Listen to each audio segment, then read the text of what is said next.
Welcome back to What Arty Noobs with General Disturbance.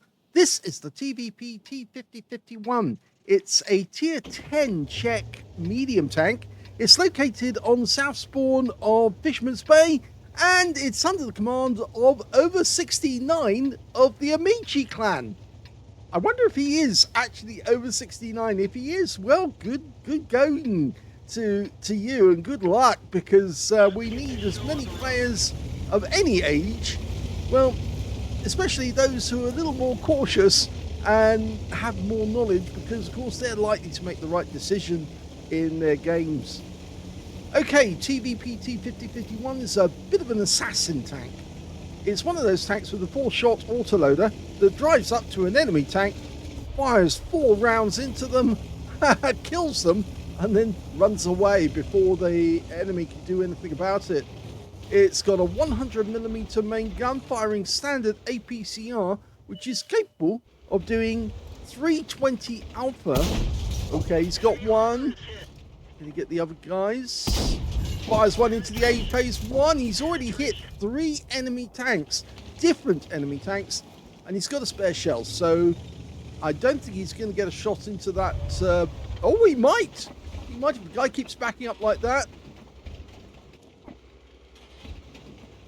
He needs to be careful though, because if that guy spots him, yeah, unfortunately he does get hit twice because he did get spotted. He should have popped the reload and fired those 3, popped the reload, and then he would have had 4 ready to go very, very quickly. As it is now, he's in a situation where he has lost 1/3 of his hit points already, and he's ready to go again. Standard reload for this tank is 23.97 seconds for 4 shells, but he can actually do it a lot quicker than that. I'll have to tell you what the standard reload is for him when we get it. Pumps 1 in. Didn't get the second. That tracked. And it looks like he did get at least 2 shells into the pattern. And he tracked the guy at least once when the pattern took damage, so he managed to get track damage off it. Okay, 22.83 is his reload, so he has knocked at least a second off the standard reload time. Now there's no Arty. Oh, there is Arty in this game, but there's no Arty left on his own team. Or no, there was no Arty to start with actually on his team. Only the North team, the enemy team, has actually got an Arty. It's a bit dangerous actually to occupy this bush, because if you do, chances are enemy Arty's going to fire a round in. Well, he did hit the T30, but it just didn't get through. Now, should he pop the reload? Technically, yes, he should, but there's too tempting a target there, and he fires one in, but it takes one back from the Pershing. Luckily, the Pershing doesn't have a 100mm; he has a 90mm. But we got spotted again as we pulled back. Somebody is spotting us in that general area. It shows that there's a Shure MV7X somewhere in the neighborhood that we just can't see. The Pershing and Centurion nearby. Trouble is, every time he goes up to the center line, chances are he's going to get spotted again. Trying to creep up on them. It's a very fast tank, this one, 60 kilometers an hour maximum speed. It was a joint project between Skoda and CKD. They started making it in January of 1950. 2 rounds in. Oh, that was good. He got the last one into the rear of the Centurion, but he's now in cover. And we can see the Shure MV7X was the one who was spotting us. And he was spotting us from across the way, and he's actually doing that to our tortoise as well. Oh, we got the rear of the Centurion, and he's out the game. That's good. Okay, so full reload. So they actually started work on it January in 1950, and they finished work on it. They discontinued it in March. So two months basically they were working on it, and they gave up. So no prototypes were ever built. Oh, he got another one in, but it was a track shot. And if he fires that one, he'll probably get tracks. Yes, he does. The thing about this tank is that technically it can unload all 4 of its shells in the interclip reload is 1.5 seconds. So it can unload all 4 shells in 4.5 seconds from the first shot. And that means that within no time at all, the enemy is suffering severe damage, because that's over 1,200 hit points, just like that.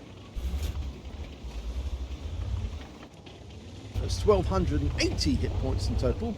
Oh, he's got a potential shot there. Yeah, that's tracked him as well. Gets the second one in. Not the third. So only 2 in that one. 703 hit points though. And he's now in full reload. It's actually a very good idea to fire if you can fire 4, but if you pull back with 1 shell still remaining, pop the reload so you can actually get another set of 4 up. So at the moment we're down by 1, but it's still looking good because he can do a huge amount of damage, and he's already got just under 4k of damage. Now, over 69 said that this was his best game in the TVP so far, which means he's obviously playing it a lot. And there's a good chance that he actually will get better and better. Now, I think actually he's sending that message to the Echelon 130 PM is to actually say to him, pull back because you're too far forward and it's quite dangerous for you. It's a tier 10 game with tier 8 tanks in it. And that SU-130, well, he'd be better off sitting at the back and letting the G-Saw do the spotting for him. That's what he's doing. And he's platooned with the Heshbon as well.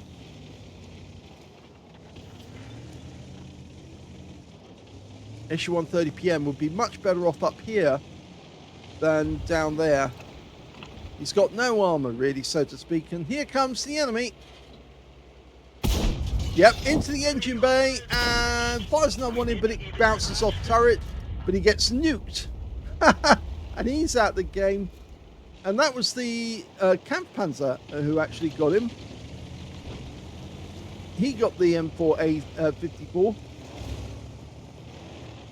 Or was it the M4? Yes, it was an M454. Our team seems to be doing well up the other end of the map as well. We've got 3 tanks up there.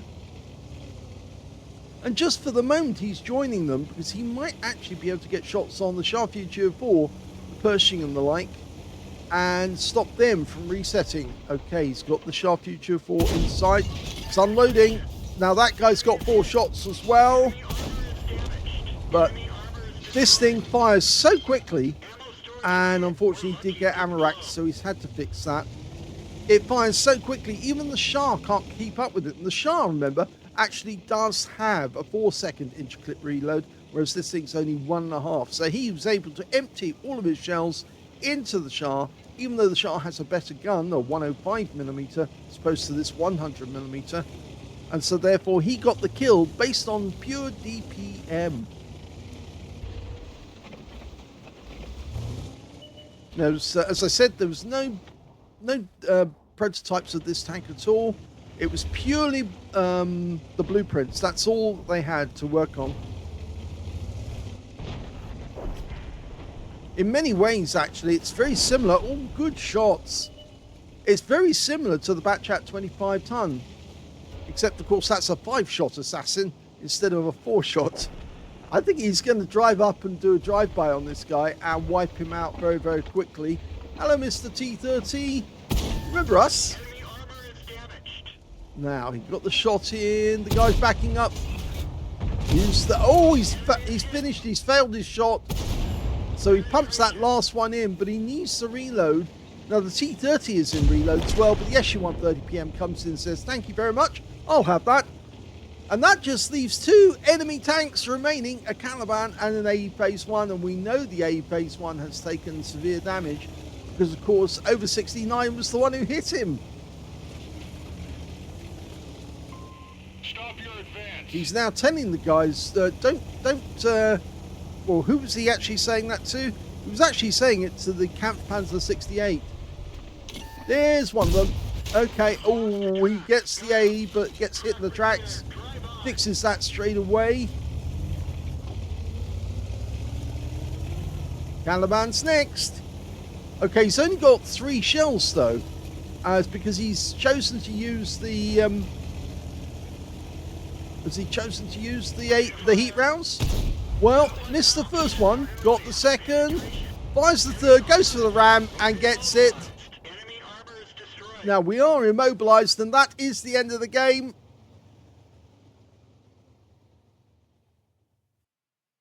What I didn't see in that game was that it was a short number on the enemy team. There was only 14 of them in the end. This was an ace tanker game for over 69 of the AMICI clan in the TVP T 5051. He managed to get a bruise medal for getting at least 5 critical hits in that game. He managed to get 14. He got an arsonist because he set light to one of the enemy tanks and they burned up, as well as a duelist for taking down 2 tanks who damaged him. A fighter badge for getting at least 4 kills. He got 4 exactly. 5 for effect for doing more damage than hit points to his own vehicle. And finally, he got the high caliber in that game for dealing the most damage overall. Let's have a look at team score. Well, we can see the highest damage was 7,984 hit points. The nearest to him was the Hobie 3 on the enemy team, who only got 3,700. So he more than doubled the next highest score in damage. Third highest damage went to the AMICI M445. Oh, was it 54 actually? I think it's a 54. It was a 54. And he got 3,619 hit points of damage. When it came to kills, again, he lives up to the reputation of being a tank assassin. He got 4 kills in that game. 3 kills went to the Hori, and 2 kills went to the Indian Panzer, the Type 5 Kari on his own team. And when it came to base XP, he was the only one to get over 1,000 base. He got 1,430 base experience points. 999 or 999 went to the Tortoise, and 816 went to the Type 5 Kari. He fired 35 rounds in that game, which is very good going. Got 32 direct hits on the enemy, 24 penetrations, and 7,984 hit points, of which 2,048 were at more than 300 meters. He received 6 hits from the enemy. 4 of them were penetrations, 2 non-penetrations. He was lucky about those because this thing does have very thin armor. The front of the turret is 120 millimeters, but most of the places on the tank are either, or the front of the hull is only 65, sides 40, rear 30. So it's a lightweight medium. It's designed to actually move very, very quickly. And so it doesn't have much armor. Everything that touches it normally goes through. 390 hit points of damage blocked by armor. That was a round that hit the tracks. 5 enemy vehicles spotted, 9 enemy vehicles damaged, 4 killed, and 1,531 hit points of spotting assist in the game. On a premium count, he actually made a profit of 53,650 credits, and he also took away 4,290 experience points out of that one as well. Yes, his new record, well, I think if he keeps practicing like this, he will eventually be dominating battles every time he takes it out. It is one of those tanks which is a bit like the Shure MV7X, although this one's got a much faster reload than the Shure. That's got almost, well, it's almost paralyzed every time you go to reload. But, and of course, it takes forever to fire the shells because that 4-second intraclip reload. But the TVP is one of those tanks that can dominate a battlefield, a bit like the Batchat 25 ton, if the driver knows what they're doing. And this guy, over 69, obviously does know what he's doing. Hope you enjoyed that replay. If you did, please give this video a like. Do subscribe to our channel. Leave a little comment down below because it feeds the algorithm. And thank you for watching.